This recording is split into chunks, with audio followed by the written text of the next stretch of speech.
E aí, turma boa, sejam todos bem-vindos ao canal Sala Web de Aula. Eu sou o professor Fernando Silva e esta é mais uma videoaula do nosso canal. Então, vamos para a nossa videoaula de hoje. Na nossa videoaula de hoje teremos Ciências sexto ano, para as turmas do sexto ano B e C. Nossa habilidade de hoje é a 05. Nosso capítulo 4, nível de organização do corpo humano, parte 1. Esse conteúdo você encontra nas páginas 58 a 62 do seu livro didático. Então vamos lá para os tópicos de hoje, nessa primeira parte. No tópico 1, nível de organização do corpo humano. Ter uma vida saudável depende de muitos fatores. É necessário ter cuidados com a higiene, com a alimentação, ter um bom repouso, lazer. Não devemos fazer se desejamos ter uma vida saudável. Não consumir drogas, procurar ajuda médica para a realização de consultas e exames periódicos, sempre que apresentar possíveis sintomas de doença, ou seja, de tempos em tempos, sempre estar visitando ao médico, fazer um check-up. Não ingerir remédios por conta própria, ou seja, se automedicar, não. Ok? Também são atitudes importantíssimas.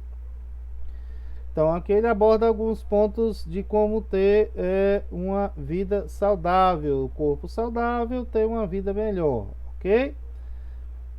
Na próxima página, no nosso dia a dia você pratica atividades diferentes, o tempo todo seu corpo está em movimento, ainda que você queira permanecer parado por vários minutos, os seus olhos continuarão piscando, o cérebro prosseguirá pensando, seu coração não vai parar de bater e assim por diante. Até enquanto você dorme, essas atividades estão funcionando, certo?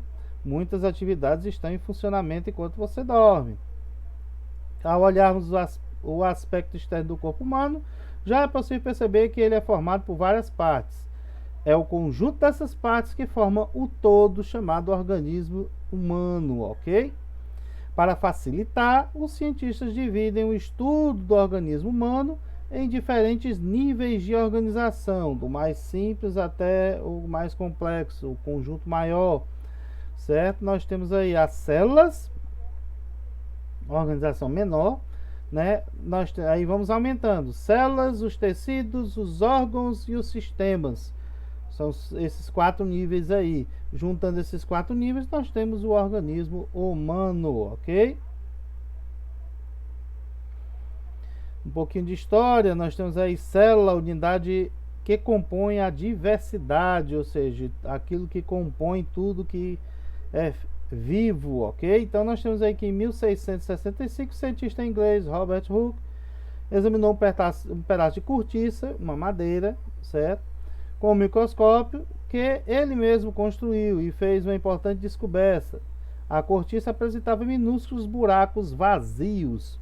Então, ao observar, como segue no desenho, né, na ilustração aqui à direita, ele construiu um aparelho que amplificou a sua visão e observou um pedaço de cortiça, um pedaço de madeira.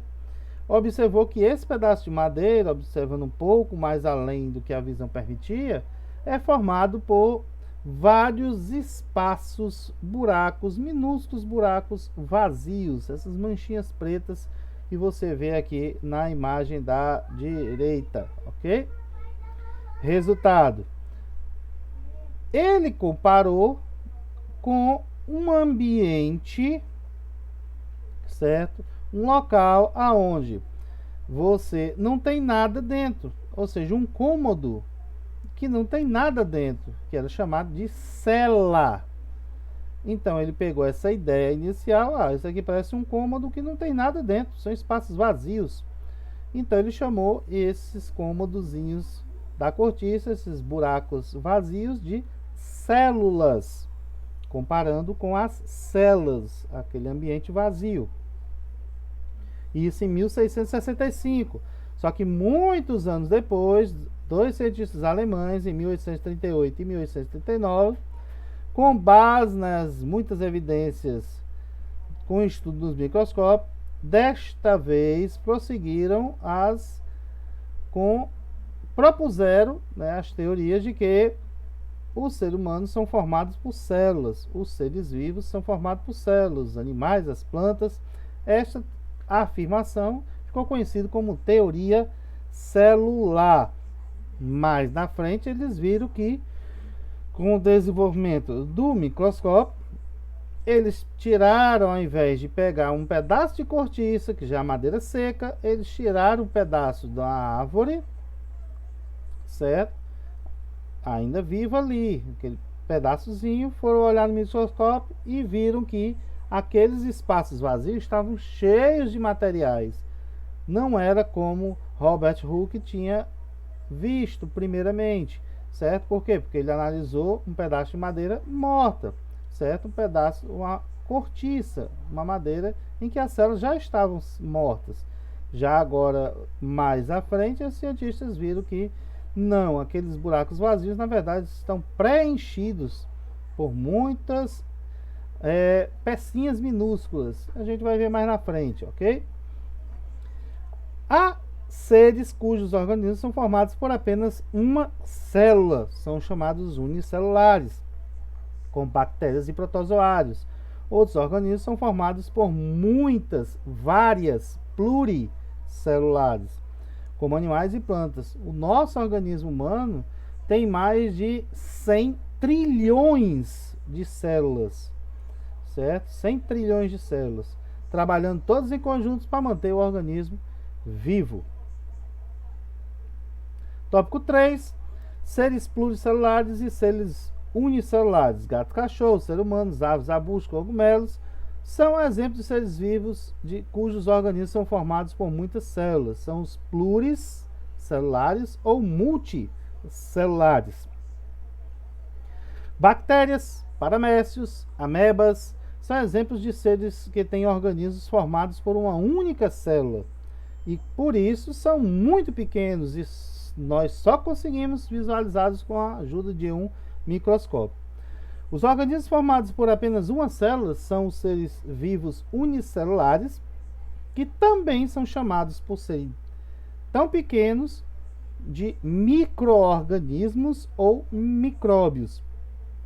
São chamados assim porque são organismos muito pequenos, visíveis apenas com o auxílio do microscópio. Então você tem aqui o exemplo da perereca, é um organismo pluricelular. Nós temos aqui exemplificados uma bactéria, um paramécio e uma ameba.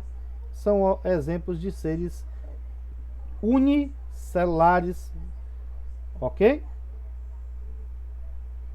Então, esse foi o nosso conteúdo de hoje, ok? Então, vamos aí para a nossa atividade. Na nossa atividade, nós tivemos aí o capítulo 4, nível de organização do corpo humano, parte 1, onde foram abordados os níveis de organização do corpo humano, a célula como uma unidade que compõe a diversidade, e os seres pluricelulares e seres unicelulares, páginas 58 a 62. Na primeira, ter uma vida saudável depende de muitos fatores. Cite 5 exemplos do que não devemos fazer para podermos ter uma vida saudável. 5 exemplos do que não devemos fazer para manter assim mantendo nossa vida saudável. 2. Para facilitar, os cientistas dividem o estudo do organismo humano em diferentes níveis de organização. Cite os nomes desses níveis. Nós falamos os 4 níveis que juntos formam o organismo humano. Então você vai citar o nome desses níveis. Na 3, qual o nome do cientista que identificou as primeiras estruturas que foram chamadas de células? O nome do cientista e em que ano isso ocorreu. Então, 2 perguntas, 2 respostas bem simples. 4. O que são os organismos chamados unicelulares? Cite exemplos, pelo menos 2, né? E 5. O que são organismos chamados de pluricelulares? Cite exemplos, pelo menos 2. Na 6ª, porque os seres vivos unicelulares são também chamados de micro-organismos ou micróbios. Então você vai explicar por que é que os unicelulares também recebem essa denominação, micro-organismos ou micróbios. Então, essa aí foi a nossa atividade de hoje. Então, esse foi o nosso conteúdo. Se você gostou do nosso conteúdo, deixa aí o seu joinha. Se inscreve aqui no canal se você não é inscrito, ative as notificações, ative aí o sininho para poder receber todas as notificações de nossas videoaulas e lives, ok? Então, essa foi a nossa videoaula de hoje do nosso canal Sala Web de Aula. Vamos ficando por aqui e até a nossa próxima videoaula.